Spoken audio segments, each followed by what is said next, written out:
ओम नमः प्रणवार्थाय शुद्धज्ञानैकमूर्तये निर्मलाय प्रशान्ताय दक्षिणामूर्तये नमः। चिद्घनायमशेषाय वटमूलनिवासिने सच्चिदानन्दरूपाय दक्षिणामूर्तये नमः। ईश्वरो गुरुरात्मेति मूर्तिभेदविभागिने व्योमवद्व्याप्तदेहाय दक्षिणामूर्तये नमः।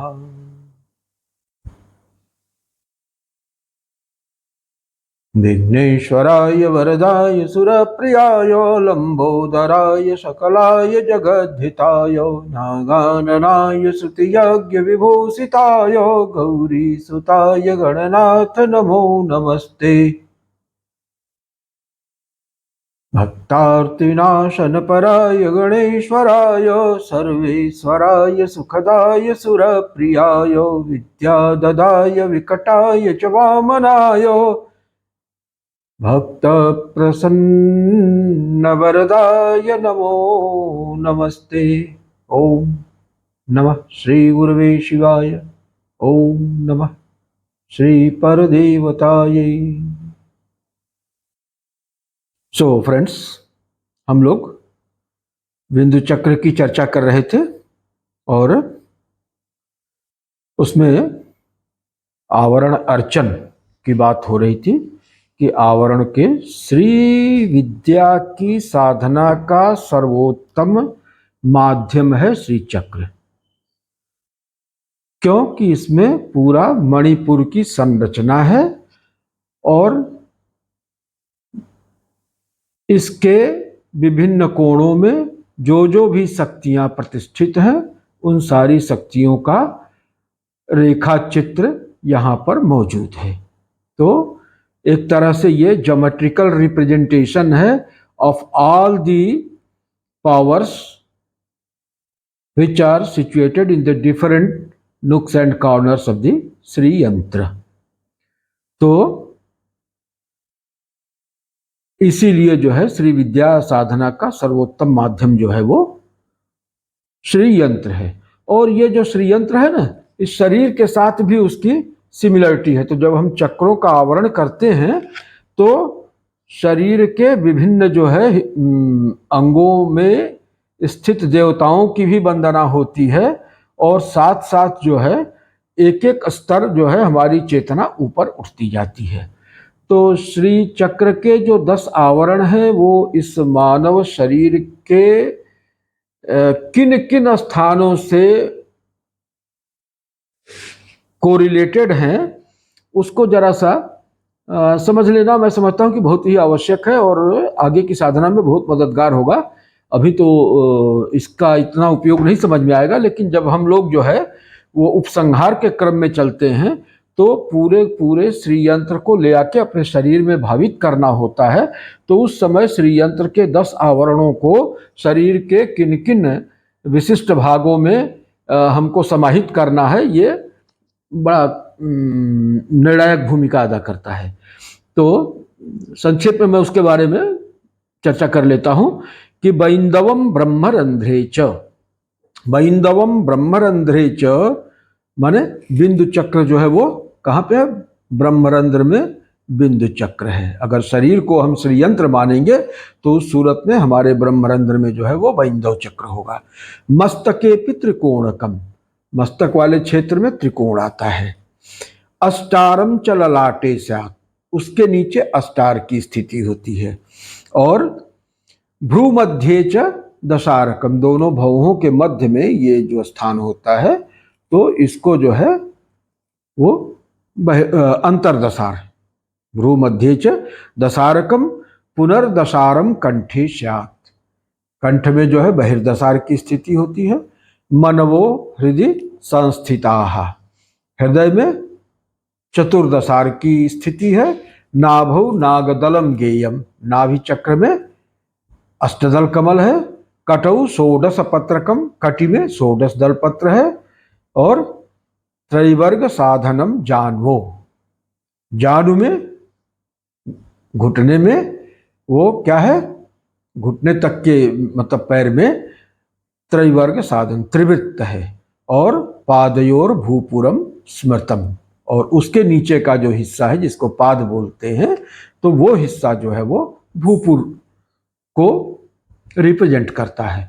तो इस तरह से हमारा शरीर भी संपूर्ण श्री यंत्र है, और इसके अलग अलग हिस्सों को अलग अलग आवरणों के रूप में भावित किया गया है। तो ये मुख्य बात है। अब हम जब आवरण के देवताओं की वंदना करते चलते हैं तो वो देवता प्रसन्न होते हैं, और उस आवरण के देवताओं के प्रसन्न होने का परिणाम ये होता है कि उनके जुरिस्डिक्शन में जो भी सिद्धियां आती हैं और जो भोग आता है ना, माने भोग्य पदार्थों को भी प्रदान करते हैं, नाना प्रकार के सुख सुविधा और ऐश्वर्य को प्रदान करते हैं, तो वो अपने डोमेन में आने वाले, अपने जुरिस्डिक्शन में आने वाले भोगों को भी प्रदान करते हैं, और साथ में प्रसन्न होने के बाद वो अगली कक्षा में हमको अपग्रेड कर देते हैं। तो इस तरह से हमारी चेतना का उदात्तीकरण भी होता रहता है, हम मोक्ष के पथ पर भी बढ़ते रहते हैं, और उसी के साथ साथ हम सांसारिक सुखों का भी पूरी तरह से उपभोग कर रहे होते हैं। और यही कारण है कि ये बड़ा प्रसिद्ध है कि श्री सुंदरी सेवन तत्पराणाम भोगश्च मोक्षश्च करस्थ एव। भोग और मोक्ष, योग और भोग दोनों ही जो है भगवती त्रिपुरांबा के सेवन करने वालों के लिए सहज ही सुलभ होते हैं, क्योंकि हर आवरण जो है किन्हीं विशिष्ट सिद्धियों को, हर आवरण का एक दर्शन होता है, हर आवरण की एक सिद्धि होती है, और हर आवरण की एक मुद्रा होती है। तो हमें उस मुद्रा का भी प्रसाद मिलता है जब हम आवरण का अर्चन करते हैं, उस आवरण से संबंधित सिद्धियां भी हमको प्राप्त होती हैं, और उस आवरण का जो दार्शनिक तत्व है उसका भी हमें अधिगम हो जाता है। तो इस तरह से आवरण अर्चन का महत्व है। तो अब हम देखते हैं कि बिंदु चक्र में कौन कौन सी शक्तियां समाहित होती हैं। तो पहली बात तो यह है कि बिंदु स्वयं में शिव और शक्ति दोनों का सम्मिलित अंश यहाँ पर उपस्थित रहता है, इसीलिए बिंदु के अंतर्गत जो है शिव शक्ति सदा दोनों विराजित रहते हैं। लेकिन शिव शक्ति के दोनों के अंश के होने के उपरांत भी इसे शिव के रूप में जाना गया है, क्योंकि यहाँ पर शिव तत्व की प्रधानता है और शक्ति तत्व की प्रधानता त्रिकोण में होती है। तो चूंकि बिंदु के अंदर शिव और शक्ति दोनों हैं, दोनों तत्व हैं, तो जब तक दोनों तुल्य हैं, सम हैं, तब तक वो बिंदु की स्थिति है। और शिव शक्ति में से जब शक्ति तत्व जो है वो व्यापकता को प्राप्त होने लगता है, तो वही बिंदु जो है वो त्रिकोण के रूप में आ जाता है। ठीक है, तो इस तरह से बिंदु से ही त्रिकोण की रचना होती है। शक्ति यहाँ पे त्रिगुणात्मिका हो जाती है। इसके पहले बिंदु में जो है वो शक्ति में त्रिगुण साम्य की अवस्था है, और वहां से त्रिगुणात्मिका होती है, तो त्रिकोण की उत्पत्ति होती है। वो त्रिकोण भी है, त्रिगुण भी है। तो ये शिव शक्ति सामरस्य की स्थिति है बिंदु के अंदर, और इसलिए इस बिंदु को मिश्र बिंदु भी कहते हैं, और इसको सर्वानंदमय चक्र की संज्ञा दी गई है। सर्वानंदमय चक्र का मतलब कि जहां पर भी सभी प्रकार के आनंद उपलब्ध होते हैं। अगर साधक जो है वो आवरण का अर्चन करते करते दसम आवरण तक पहुंच जाता है, और इस आवरण को भी जो है प्रसन्न करके, अर्चना करके इनमें निहित शक्तियों को प्रसन्न कर लेता है, तो वो आनंदमयता की स्थिति में सदा निमग्न रहता है। तो ये बात है। शिव चक्र चूंकि इसको कहा जाता है, तो शिव जो है वो प्रकाश का भी वाचक है, तो प्रकाश और आनंद दोनों की यहाँ पे स्थिति है। प्रकाश से आशय बोध का है, क्योंकि शिव बोध तत्व है। तो ये बात हो गई। अब इसमें जो है जितने भी आवरण है उसके केंद्र में एक जो है चक्रेश्वरी होती है, और परिधि में जो है जितने कोण हैं उन कोणों में जो है आवरण देवता होते हैं। तो ये चक्रेश्वरी जो है उस प्रधान देवता है, और अंगभूत शक्तियां हैं, जो भी परिधि में कोणों में स्थित शक्तियां हैं वो इनकी अंगभूत शक्तियां हैं। इस प्रकार से इसको समझा जा सकता है। तो कौन कौन सी शक्तियां हैं? आदौ रतिम प्रीतिमथो मनोभवाम श्रीद्राविणीं क्षोभणिकां वशीकरां आकर्षिणीं चैव सुमीनकेतनां भूयोन्य देवीं सुभगां भगां तथा श्रीसर्पिणीं तां भगपूर्वरूपिणीं भूयश्च शक्तिं भगमालिनीं च देवीमनंगा समनंगमेखला चानंगपूर्वा मदनातुरामिमा रक्ता सुपाशांकुशबाण चापान करैर्दधानां मणिमाल्यभूषां परा परा योगिनिका स्मराम्यहम्। तो केंद्र में जो है इसमें वो जो शक्ति विराजित है उनका क्या नाम है? उन शक्ति का नाम है यहाँ पे आता है कि साक्षात श्री कुलकौल दर्शन महा आदित्य मंडल निभाम नरमुंडमालाम सोमाग्नि सूर्य नयनाम शिवचक्रनाथाम खंडेन्दुराज मुकुटाम नवयौवनाढ्याम माणिक्य रत्न खचितारुण वस्त्रभूषाम संलिप्त शोणित कुचद्वय युक्त देहां मालामभीति बरपुस्तकपाणि पद्मां बिंदौ हि प्राप्ति शुभ योनिषु शैव शास्त्रैः युक्तास्मितां त्रिपुर भैरविकां नमामि। तो केंद्रस्थ जो चक्रेश्वरी हैं उनका नाम त्रिपुर भैरवी है। ये ज्ञान की अधिष्ठात्री शक्ति हैं त्रिपुर भैरवी। और इनका स्वरूप कैसा है? तो इनके बारे में बताया कि सूर्य मंडल के समान रक्त वर्ण की इनकी कांति है, और नवयोती हैं, नरमुंडों की माला से युक्त हैं, सूर्य चंद्र और अग्नि ये इनके 3 नेत्र हैं। मस्तक पर अर्धचंद्र विराजित है, और मणियों और रत्नों की माला से अलंकृत है। स्तन युगल जो है वो रक्त स्नात है, और हाथों में अक्षमाला, अभय मुद्रा, वर मुद्रा और पुस्तक को धारण करती हैं। जैसा मैंने पहले बताया कि हर आवरण की एक सिद्धि है, एक मुद्रा है और उसका एक दर्शन है। तो यहाँ पे जो है इस बिंदु चक्र में क्या है?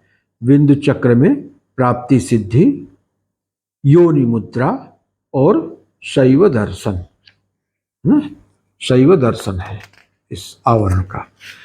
तो इस प्रकार से यूं कहें कि इसमें जो परिधि के कोणों में 10 शक्तियां हैं, रति, प्रीति, मनोभवा, द्राविणी, क्षोभणिका, वशीकरणी, आकर्षिणी, सुमीन केतना, सुभगा, भगा, भग सर्पिणी और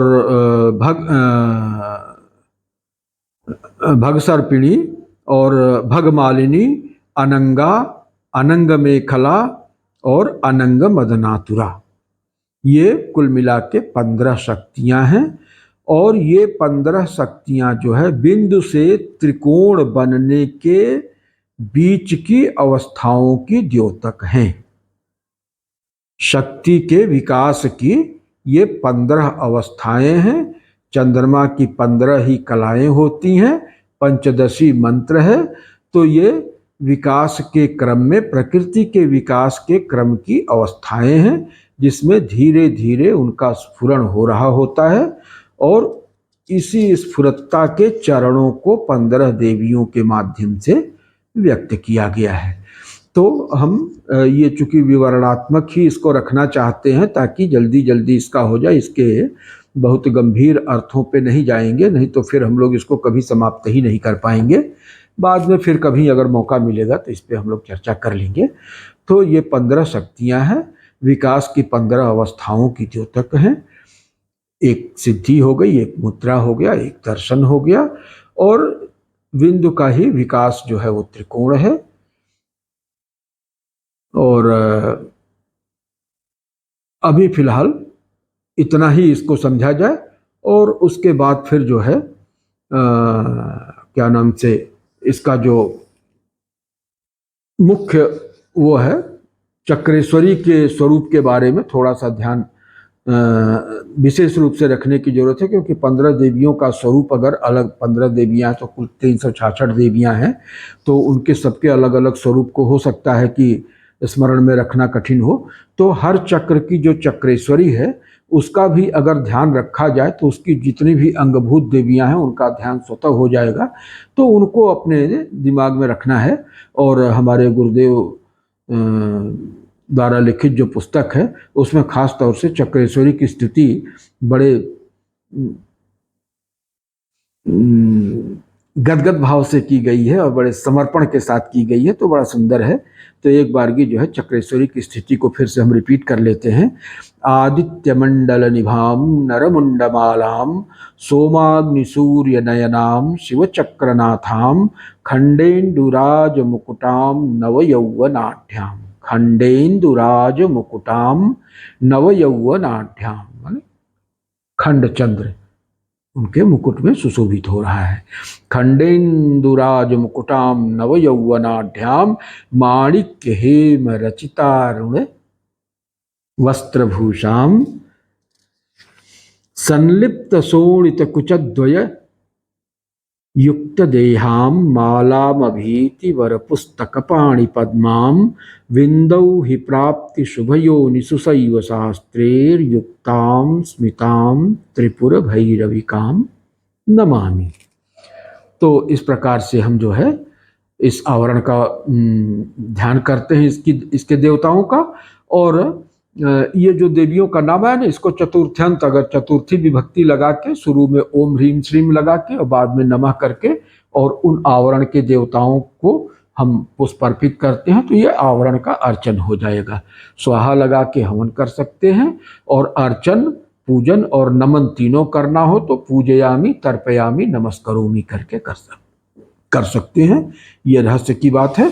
तो संक्षिप्त जो है वो अर्चन विधि हो जाएगी, और इतने से ही भगवती पर्याप्त रूप से प्रसन्न हो जाती हैं। अगर एक अर्चन भी नित्य आदमी कर रहा है तो पर्याप्त प्रसन्नता प्राप्त कर सकता है, इसमें कहीं कोई शक वाली बात नहीं है। तो हम इस चर्चा को यहीं पे विराम देते हैं। और ओम पूर्णमदः पूर्णमिदं पूर्णात् पूर्णमुदच्यते पूर्णस्य पूर्णमादाय पूर्णमेवावशिष्यते। ओम शांति शांति शांति। फ्रेंड्स,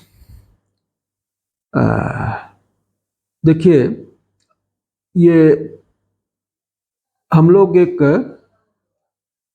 महामना मंच करके ऐसी संस्था से जुड़े हुए हैं जो समाज के लिए और सनातन के लिए बड़े व्यापक पैमाने पर कुछ करने का प्रयत्न कर रही है।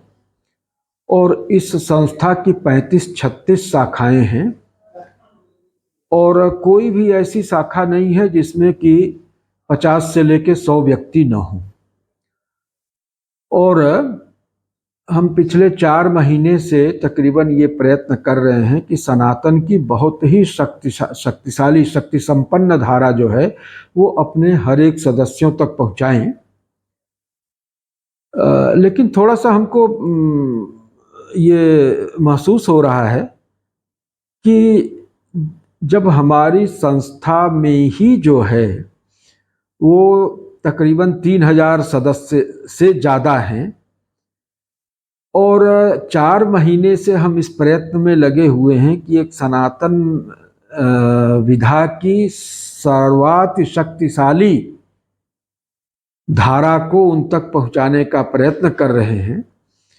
और जितने हमारे संस्था से जुड़े हुए लोग हैं, इसमें कोई शक नहीं है कि उसको देख भी रहे हैं, अपना प्यार भी दे रहे हैं। अब तक मोटी मोटा 12,000 से ऊपर व्यूज आ चुके हैं। तो मुझे एक बात नहीं समझ में आ रही है कि अगर 12,000 तक व्यूज आ रहे हैं तो हमारे ये जो 3-4 हजार मेंबर्स हैं, कम से कम वो सब्सक्राइब तो कर सकते हैं। सब्सक्राइब करने में तो कुछ लगता नहीं। भाई, हम अपनी तरफ से जो भी प्रयत्न कर रहे हैं वो इसीलिए कर रहे हैं कि उनको लाभान्वित कर सकें। इसमें हमारा बहुत समय जाता है और श्रम जाता है, और टेक्निकल सपोर्ट की जो हमारी टीम है तो उसके ऊपर कुछ खर्चे भी होते हैं। इस ज्ञान धारा को आप तक पहुंचाने में भी कुछ कास्ट आती है। तो वो सारा कुछ हम लोग कर रहे हैं अगर ये मान के कि इससे हमारा समाज शक्ति संपन्न होगा, उसको दिशा मिलेगी। और बहुत दुर्लभ दुर्लभ शास्त्रों से खोज खोज के एक एक चीज, संत महात्माओं की संगति से मिले हुए रत्नों को हम आप तक पहुंचाने का प्रयास करते हैं। तो हम इतनी तो अपेक्षा कर ही सकते हैं कि आप लोग कम से कम उदारता पूर्वक चैनल को सब्सक्राइब करेंगे। सब्सक्राइब करने में आपका कुछ भी नहीं लगता है, तो इसमें इतना कार्पण्य क्यों? क्या हम ये उम्मीद करें कि अगले 24 घंटे में कम से कम हमारी संस्था के सभी सदस्य एक संकल्प लेते हुए कि हमें इस चैनल को अधिक से अधिक सशक्त करना है, ताकि ये चैनल और उत्साहपूर्वक और शक्ति संपन्न होकर के अपना कार्य कर सके। तो इस संकल्प के साथ हम आगामी 24 घंटे के अंदर हम जितने भी सदस्य हैं सभी निश्चित रूप से स्वयं तो इसको सब्सक्राइब करेंगे ही, साथ ही कम से कम हर सदस्य एक और सदस्य से सब्सक्राइब करवाएगा, चाहे वो उसके परिवार का हो, चाहे मित्र मंडली का हो, लेकिन संस्था की सदस्यता से अलग ये व्यक्ति होना चाहिए। संस्था के सदस्यों तक तो हम सीधे पहुंच ही जा रहे हैं, तो संस्था के सदस्य तो सब्सक्राइब करेंगे ही करेंगे, लेकिन एक और सब्सक्रिप्शन कम से कम इस चैनल को दिलवाएंगे। इसमें उनका कुछ भी नहीं लगता है और इससे उनको कुछ ना कुछ मिलेगा ही, लेकिन चैनल का उत्साह बढ़ेगा और उनको शक्ति मिलेगी और सुंदर ढंग से आपकी सेवा करेंगे। इन्हीं शब्दों के साथ ओम पूर्णमदः पूर्णमिदं पूर्णात् पूर्णमुदच्यते पूर्णस्य पूर्णमादाय पूर्णमेवावशिष्यते। ओम शांति शांति शांति।